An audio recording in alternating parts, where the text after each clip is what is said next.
বিসমিল্লাহির রহমানির রহিম। হে সমস্ত জগতবাসী, আজ আমি শামীম আলী চিশতি আপনাদের সামনে যে আলোচনাটি নিয়ে হাজির হলাম, সে আলোচনাটির মূল রহস্য আজকে আপনাদের বুঝতে হবে। যদিও প্রায় প্রায় আমি কিছু কথা বলে থাকি, তবে আজকের কথাগুলো অবশ্যই অবশ্যই আপনাদের অন্তরে, জ্ঞানে জায়গা দিতে হবে। তাহলে আপনারা মৃত্যুর পরে আর কখনো বিপদগ্রস্ত হবেন না। এটা আমার কথা নয়, দেহ কোরআন এবং কাগজ কোরআন, দেহ কোরআন কাগজ কোরআন মিলে এবং রুহিনী ইনসানের সাথে মিলিয়ে দেখা গেছে সঠিক।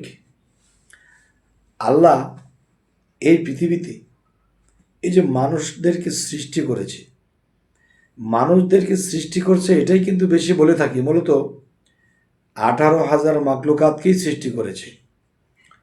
আমরা আধ্যাত্মিকের মূলে যদি চলে যাই, তাহলে আমরা বুঝতে পাই, দেখতে পাই, জানতে পাই যে 18,000 মাকলুকাতি মানুষ, এটা কে মানবে?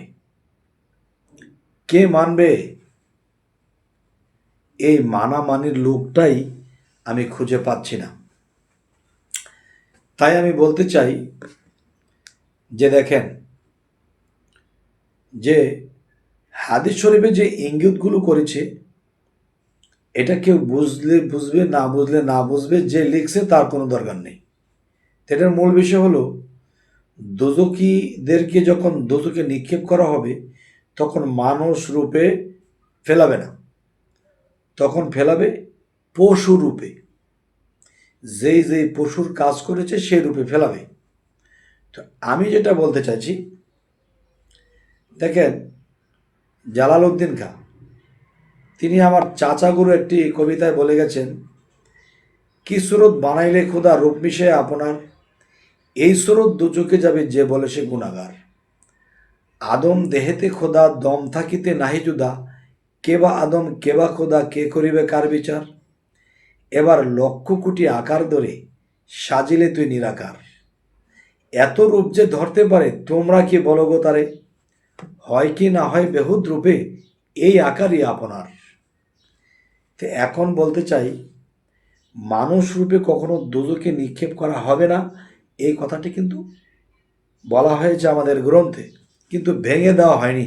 আর না ভাঙা পর্যন্ত মানুষ কখনো চতুরঙ্গ জ্ঞানী হতে পারবে না। তো আজকের মূলত যে কথাটি আপনাদেরকে আমি বলতে চাচ্ছি, দেখেন, একজন মানুষ যখন এই পৃথিবীতে জন্ম নেওয়ার পরে বাবা মা শিক্ষা দিয়েছে কিসের? শরীয়তের শিক্ষা দিয়েছে, নামাজ পড়ো, রোজা করো, হক হালাল বেঁচে চলো, ব্যাস। তরিকত হাকিকত মারফত ছোটবেলা থেকে বাদ দেওয়া হয়েছে, যার ফলে তারা সেদিকে আর অগ্রসর হতে পারেনি। তো আজকের যে আলোচনাটি করব, যে দেখেন, অনেক মানুষ অনেক জায়গায় মুরিদ হয়েছে। কে কোরআন অনুসারে মুরিদ, কোরআন অনুসারে মুরিদ হয়েছে, যে মুরিদ হতে হবে আমরা হব। কেউ দেখা দেখি কথার পেছে মুরিদ হয়েছে, যে মুরিদ হওয়া লাগবে, হয়েছি। কেউ দেখা যায় মুরিদ হয়েছে, তাদেরকে শিক্ষা দেব, মুরিদ হয়ে তার পীরেরও শিক্ষা দেব, তাদেরকেও শিক্ষা দেব। আবার কেউ মুরিদ হয়েছে, আমরা একজন কামেল অলির কাছে যাব, যেন আমরা নিজেরাও অলি হয়ে যেতে পারি। তাহলে এক একজনের কিন্তু এক একটা টার্গেট নিয়ে তারা সেখানে পৌঁছাচ্ছে, সেখানে যাচ্ছে। যে যে ভাবনা নিয়ে যাচ্ছে, এর মধ্যে অল্প কিছু ভালো হচ্ছে, আর বাদ বাকিগুলো পথভ্রষ্ট হয়ে যাচ্ছে। এখন আপনারাই বলুন, আমার এই কথাগুলো কি ঠিক না বেঠিক? এ হয়ে গেল একটি সাবজেক্ট। আরও একটি সাবজেক্টে যাব, যে মানুষ বায়াত হচ্ছে, বায়াত শব্দের অর্থ বিক্রি। আমি যার কাছে নিজেকে বিক্রি করে দেব, তো তিনি আমাকে কি দিবে? যে একটা জিনিস আছে, আমি বিক্রি হয়ে গেছি, আমি কর্ম করব, আমি আল্লাহ দেবে না। নগদ যা পাও হাত পেতে নাও, বাকির কথা শূন্য। আল্লাহও কিন্তু বাকির কাজ করে না। আল্লাহ কিন্তু বলে দিয়েছে, দেখো, তোমার বাড়িতে যদি কোনো কর্মচারী বা কেউ কাজ করে, তার শরীরের ঘাম শুকানোর আগে তার রোজ দিয়ে দাও। তাহলে আমি বিক্রি হয়ে গেছি, আমার বলতে কিছু নেই। তো এর বিনিময়ে আমার গুরু মুর্শিদ আমাকে নগদ কিছু দেবে। নগদ কি দিবে? নগদ দেবে, হে গুরুজি, হে দয়াল, হে বাবাজি, আপনার কাছে এসেছি। এই জন্মান্তরে নিজেকে হারিয়ে ফেলেছি। কে আমি আমাকে চিনি না, আমি আমাকে জানি না, তাই আমি আপনার কাছে এসেছি। এখন বলুন আমি কে, আমার পরিচয় কি? যদি আপনি বলেন আমি ইমুক, সেই নামটি আমার মধ্যে কোথায় লেখা, হাসরের দিন আল্লাহ জিজ্ঞাসা করবে না। হাসরের দিন শয়তান বেহেশতের দরজায় দাঁড়িয়ে বলবে, তোমাকে আমি শয়তান বানিয়েছি। বান্দা বলবে না, আমাকে আল্লাহ বানিয়েছে। তোমাকে যদি আল্লাহ বানিয়ে থাকে তাহলে তোমার দেহ কোরআনের মধ্যে সেটা প্রমাণ দাও। তখন দেখা যায় সেখানে প্রমাণ দিতে যাইয়া সে প্রমাণ দিতে পারছে না, সে ধরা পড়ে যাবে, আটকা পড়ে যাবে। তোমার মধ্যে যে আল্লাহ কালিমাটা বানিয়েছিলে, সেই কালিমাটা তোমার মধ্যে কোথায় কিভাবে আল্লাহ ফিটিং করেছে। দ্বিতীয়ত, আপনি কি, আপনার পরিচয় আছে, আপনাকে যে আল্লাহ সৃষ্টি করছে তার পরিচয় আছে। এবং প্রত্যেকটা জিনিসের মধ্যে কোনো মেল ফ্যাক্টরি কোনো কিছু আবিষ্কার করলে, বানাইলে, বাজারে ছাড়ার আগে সিল মেরে দেয়। আল্লাহ নামের সিল আপনার মধ্যে আছে, সেই সিলটা আপনার মধ্যে মেরে দিয়েছে। তা বায়াতের দিন গুরু আপনাকে দেখাবে যে দেখো বাবা, তোমার মধ্যে এখানে কালেমাটা ফিটিং করা আছে, পড়ো পড়ো। তোমার মধ্যে এখানে আল্লাহর পরিচয় আছে, আরবিতে লেখা, পড়ো পড়ো। এবং তোমার মধ্যে তোমার পরিচয়পত্র লেখা আছে, দেখো দেখো, পড়ো পড়ো। সূরা হামিমের 2 নম্বর আয়াতে বলতেছে, নিজের দেহ কোরআনের মধ্যে আরবি অক্ষর একটাও যদি কেউ দেখতে পারে তার জন্য সমস্ত দোজখ হারাম। হে সমস্ত জগতবাসী, সমস্ত দোজখ হারাম কি আপনি মৃত্যুর পরে করবেন? দুনিয়াতে নামাজ রোজা অনেক কিছু করা হয়েছে, আপনার যে মৃত্যুর পরে ভয় নেই এর কোনো গ্যারান্টি আছে? আপনি কি পাপ মুক্ত হয়েছেন?